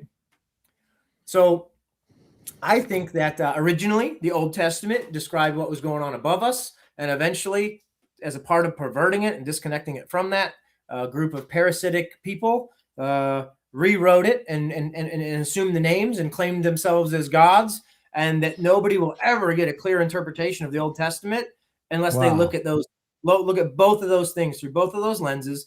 And I'm going to talk a little bit about that, but he's focused, I think, more on saying that, hey, the original Jerusalem and the center of where these stories were written was like Ireland, right? But if I were to expand on that and add my viewpoints, that's why I'm adding a little bit of extra details there. But I'm going to give him an opportunity to flesh out his whole message, because I know even if he's not 100% right, he's got so many brilliant ideas that people need to look into, and there's a lot of truth in that. So I'm going to give him a chance to shine in front of my audience with that tomorrow. Yeah. I love it, dude. I love the content you're putting out. I love that you have, such passion, and you're doing the deep dives into things. And like you said, a college education, or maybe you didn't say it, but inferred to it, a college education is a piece of paper. So the research you're doing, it could be a doctorate, basically, on how far you're going. It's not just a college education on the subject. You're going deep. Yeah, and I think that, like, in the past, there were more people that were described as polymaths who could be experts in 97 different things, right? But the way our current indoctrination is set up, they want you studying your whole life about one thing, and they're not even telling you the truth about that one thing.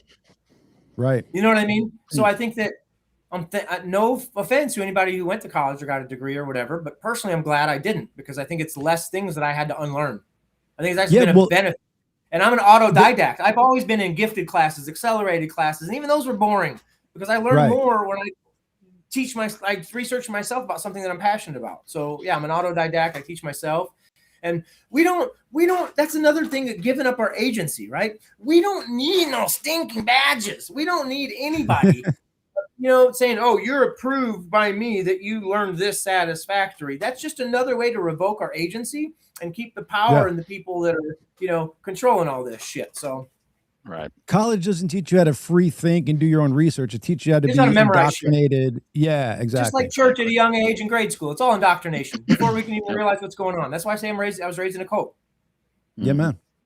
Yep. Josh, we're going to do this again, my man. Again, thank you for coming on. What were we going to say, Chad? I'm sorry. No, anytime. No, I'm good. Thank you, Josh. Appreciate it. As always. Thank you. Thank you guys for having me on again and for giving the green light to just talk about whatever. I love that. I love the risk takers. I love the people who say, come and ban me, silence my channel, whatever. We'll get a new one and get it back up. We're not catering or taking a knee. This is Sparta, baby. Let's go. Yeah, we've been fighting a good fight for a minute, dude, and we're glad to have you on board on this and glad you're giving the audience some of this information. And every time you're on, we're just fascinated. So we're definitely going to do this again. You're going to be our most recurring guest on this show. Awesome. Love it. Just let me know when, and it's been a pleasure. We'll see you later, guys. Be good, Josh. Thank you so much. Electric Gnosis there. Go check him out, his YouTube channel, all his socials and stuff. He's putting out, like I said, a lot of good content. He's putting it out daily. He's putting stuff out on the weekend. So, I mean, he's really putting in the time and effort. He told his job to go F themselves so he could, go into this full time. That's just, I love people who do stuff like that. So go get him, Mr. Joshua James. Always fun show. Forgot this portion, Mr. Gracey. How could I? Every stinking time. I'm going to call it not our intro song, but just whenever we want to play it.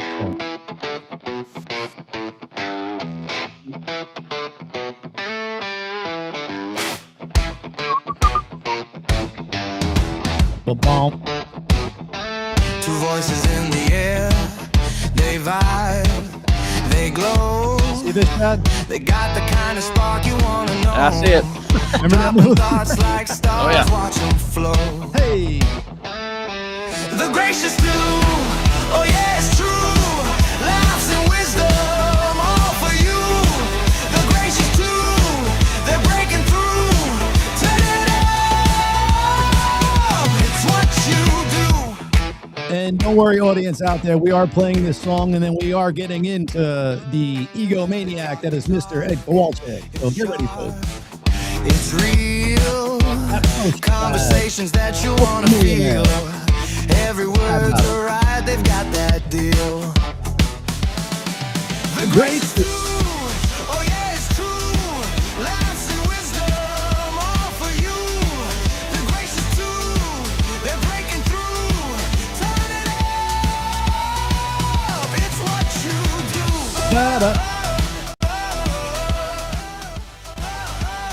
Yeah. Leave it playing a little bit there. We can talk over it.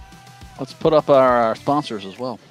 Good idea, Mr. Hey. Gracey. Remember to like, share, subscribe, and comment as well. Everybody, do it. Please do it. We know where you live. All right there. So our sponsors, Mr. Eric Javits. I don't even know if it's Mr. Eric Javits. I just say that, but I never met him. For your high-end fashion, Melania Trump wears all their good stuff. They got beautiful hats, beautiful, tops, all that stuff for guys and gals. So ericjavits.com. Type in the coupon code, TheGracious2, all one word. Get your 20% off. To get that pick-me-up, Chad, you got to go to getgoodfeels.com. There you go. Yeah, baby. Get those THC seltzers and drops and get your good feels going. And again, use that coupon code TheGracious2. And then one other place we got going for you all, it's Old Glory for all your rock and roll memorabilia. Some sports stuff on there too, but mainly for that rock and roll stuff. So go check them out. oldglory.com. Use coupon code TheGracious2. Boom shakalaka. Before we get into talking about Mr. Ed Kowalczyk, because I got to find that post. What a pompous dude. Your state, Chad, for the 6th year in a row is the the largest population loss in America, California. Let me take off. Yeah. I noticed how Gavin Newsom's talking points have gone from the 4th largest economy in the world to the 5th largest economy in the world. And that's only in less than a year. Right. And all the billionaires are fleeing. I think SpaceX just announced they're fucking pulling out. Like, I mean, all these corporations are pulling out. It's just a matter of time, I think, until Silicon Valley starts pulling out. And then what do they have? Well, yeah. I mean, the taxes are crazy, bro. For $1 million, taxes and regulation, it's insane. Yep. Insane. Taxes and regulation. No one does anything about it.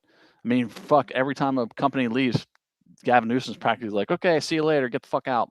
I mean, that's basically what he says. It's friggin' insanity. You're right. And the blue people just keep voting for blue people. It's so it kind of brings up, so it's like Gavin Newsom says to these companies, just get out, right? And then they leave, like not realizing the appreciation he should have for these companies, because that's what makes his state great. Almost like, Chad, Mr. Ed Kowalczyk and your fans and the way he talks about them, dude. It's almost like he doesn't appreciate them or care if they're fans anymore. I guess not. No. According to his post, he's a multi-fucking millionaire. He doesn't care about his fans. Crazy, bro. Or certain fans, I should say, with certain opinions. So I guess it's it's diversity of thought is not present. No, it is not. Most people on the left.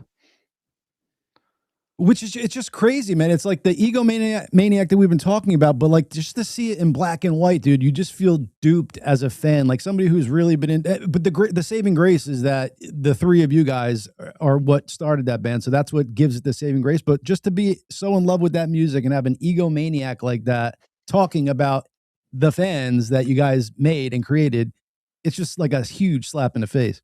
But he's also confirmed why he changed the logo to blue. Talk about that. Yeah, buddy. Blue no matter who. That was my running theory, but it's just been confirmed by his posts. 100%, dude. Wow.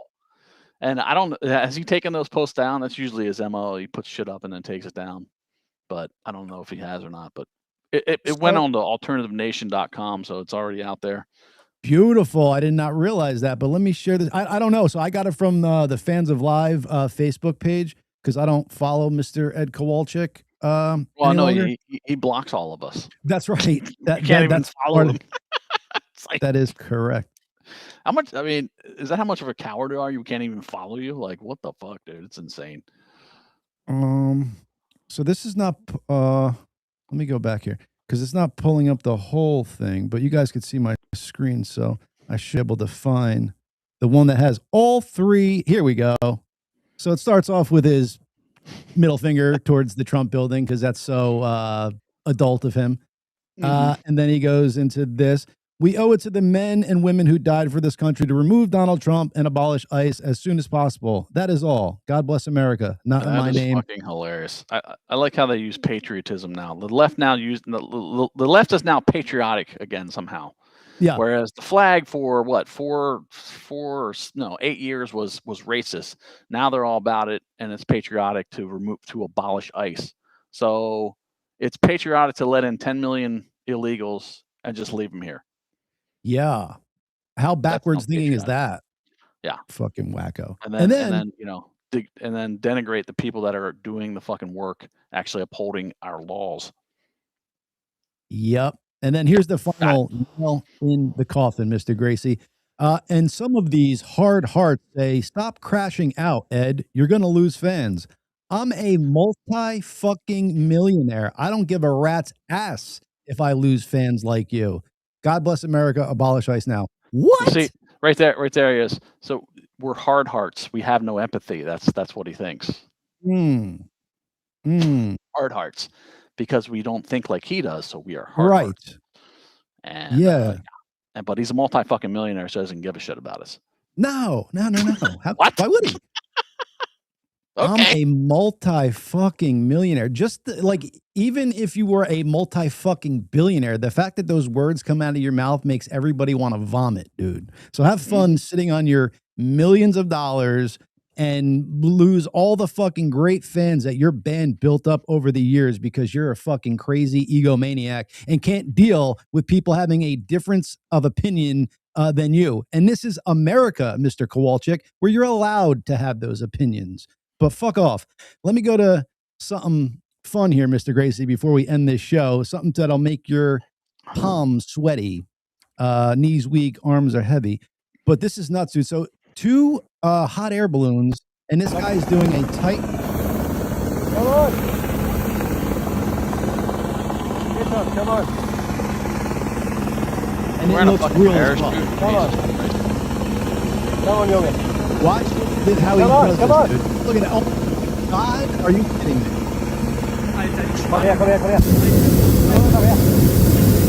That's crazy. Yeah! Wow. He's not wearing a parachute. No. Fuck that shit. Did you see Fuck Alex Honnold climb Taipei 101? Good for you for bringing that up, dude. No, I didn't. So I didn't watch it live. Oh yeah, I got to check it out. I don't know if it was live or not. I don't think it was live, but I watched it. No, it was. Like, oh my God. So he was supposed to do it Friday night at 8 p.m. live, but they there was rain in whatever country that was, so they had to postpone it to the next day. Yep. And it was during UFC, so I didn't get to watch it live, but I watched the some of the clips and stuff like that.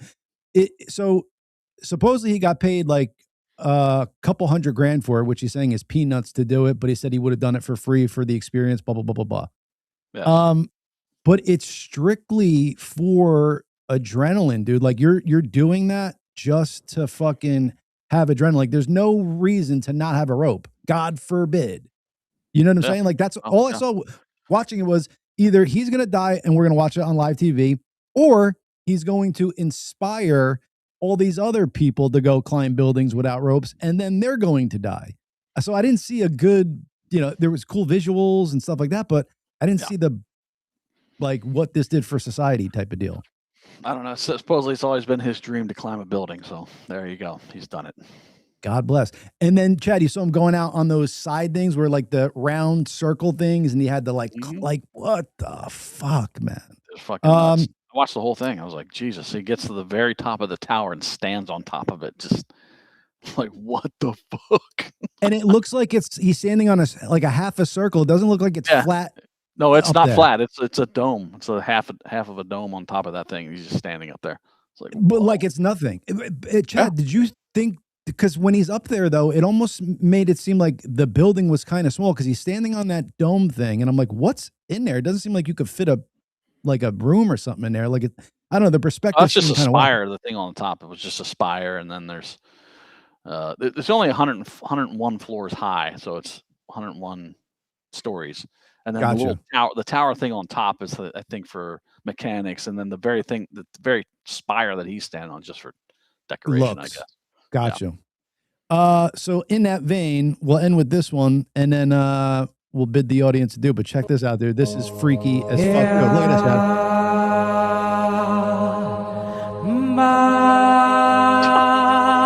How crazy is this, bro?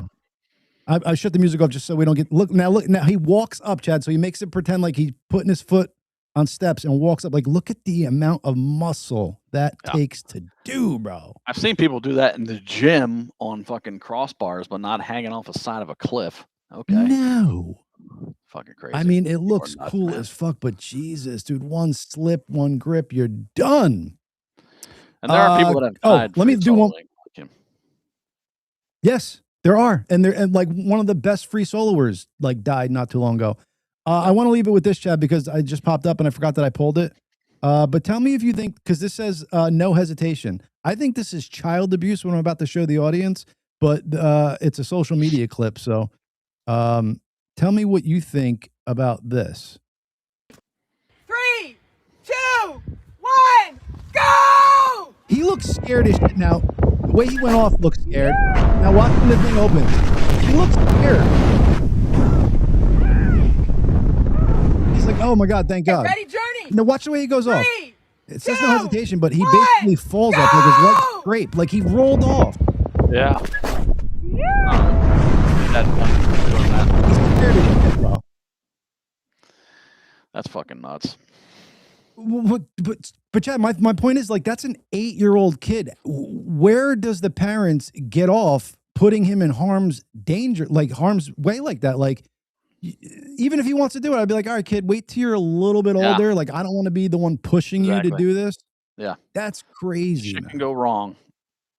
Totally. Things can go wrong on those things. Like harnesses can break, lines can break. Like, why would you do that to your child and make him do that? And he seemed scared, bro. He seemed pressure to do it. The way he jumped off, it was like he rolled off. One last thing. I'm sorry, I know I keep saying that, but this is disgusting, this video. I didn't even know this was a thing.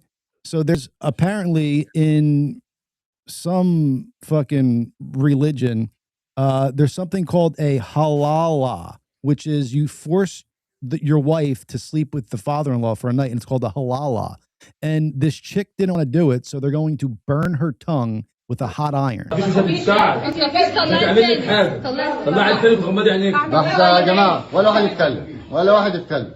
عايزة مش عايزة، لو رجعت على النار يبقى هي كدابة. من الآخر. Because she doesn't want to fuck her husband's father. هتحرقك لو كدابة. خفيف. يلا. كده. يلا. ماشي. Oh my God. جدع. ما يالا. حط تاني. حط تاني. جدع.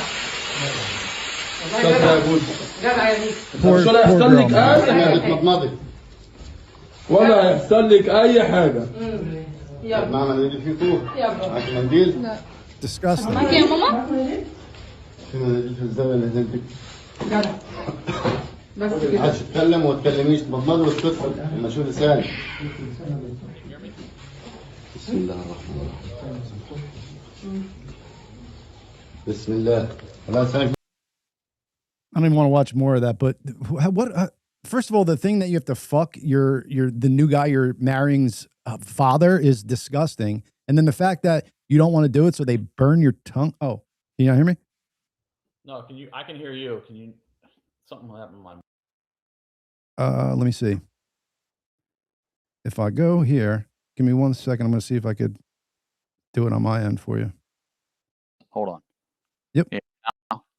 Yeah, I hear you. Something happened with my plug. I hit my plug and it jacked off. Jacked off. You hit your plug and it jacked off. I love it. Yeah, I mean that's Sharia law right there. This is what these white liberal women want to fucking bring here because they think, oh, we can't be Islamophobic. It's like, that's how you want to live? Yeah. That's really how you want to live? Shut the fuck up. Right. Good point, dude. Because like I was saying, the fact that the act is disgusting, that a lady would have to sleep with her husband's fucking father is gross.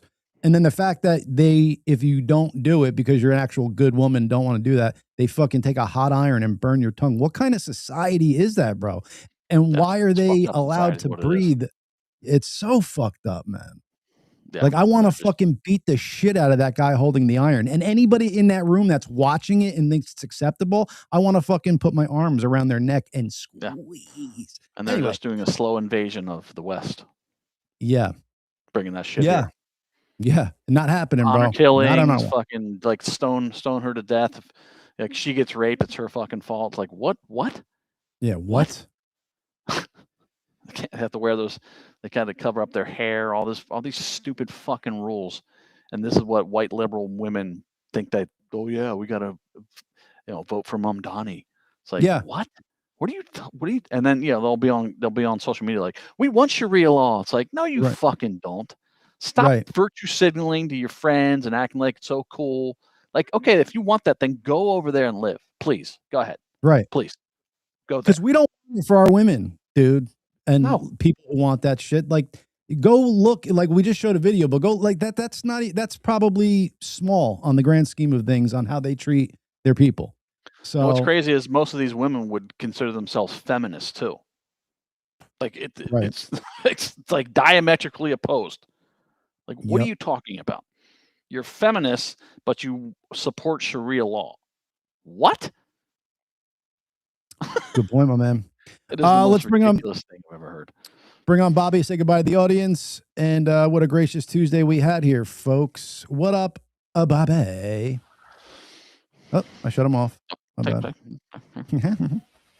How's everybody doing? That was a great show, man. I love Josh. Yeah, he's good. Such a good guest. Such a good guest. Great guest. He's awesome. I had something to talk about. COVID. I think that it was everything that these people do, like 9/11 and things like that. They managed to kill like 20 birds with one stone. So with COVID, I think that one of the big things that they were doing, they were testing how fast nature takes to regenerate and to replenish itself. Because you look at it, the rivers, the everything, the sky was Smog, getting cleaner. tree, Everything was within a year's time frame. Everything was getting better, like that I think fast. they said after a week of lockdowns, they noticed the difference. Yeah, like that fast. Like things could get better that fast. Yeah, I was just thinking about that. So my mom and then my friend Courtney, who lives in New Jersey, and my mom, they both noticed tons of friggin' chemtrails in the skies right before the big snowstorm. Really? And then one of Courtney's friends went out and got some of the snow and tried to burn it or try to melt it with a aim and flame. It wouldn't melt. And then Courtney did it herself, and it wouldn't melt. And she it turns took a bowl black. of snow. She sent me, she sent me the video of her doing it. She took an aim and flame, was just putting it right on the snow. It wouldn't melt. I was like, wow. The Courtney that's always in this chat here and dancing on Instagram. Wow, Courtney, that's fucking crazy. Yeah, man. I mean, because we know those clouds. Good, Bobby. Could have something to do with the chemicals they're spraying in the air all the time. That's the speculation. Like there was tons of chemtrails before this big snowstorm, and then all of a sudden you can't freaking melt the snow with an aim and flame. Like what? Wow. Maybe there's some kind of scientific explanation for it. I don't know, but it's fucking weird. Just the way they had a scientific explanation for the magic bullet that killed JFK. You know they got one for this. Yeah, exactly. Science can explain. Yeah, they have a scientific explanation as to why you should get the COVID shot too. Yeah, got it. Right. Yeah, that's another thing. You want to bid the audience adieu, Bobby? Yeah, like, subscribe. You know, do what you got to do. You know, share. Keep us in your mind. That's right. Love you guys. Share it up. Thank you. That's the one and only Bobby from Bobby's World on the Gracious 2. You only get it here, folks. Good stuff. Good stuff. Anything else for the audience, Mr. Gracey? No, sir. I got to go to the bathroom. Same. Please like, subscribe, Thank you, share, everybody. follow, all that jazz. We're going black.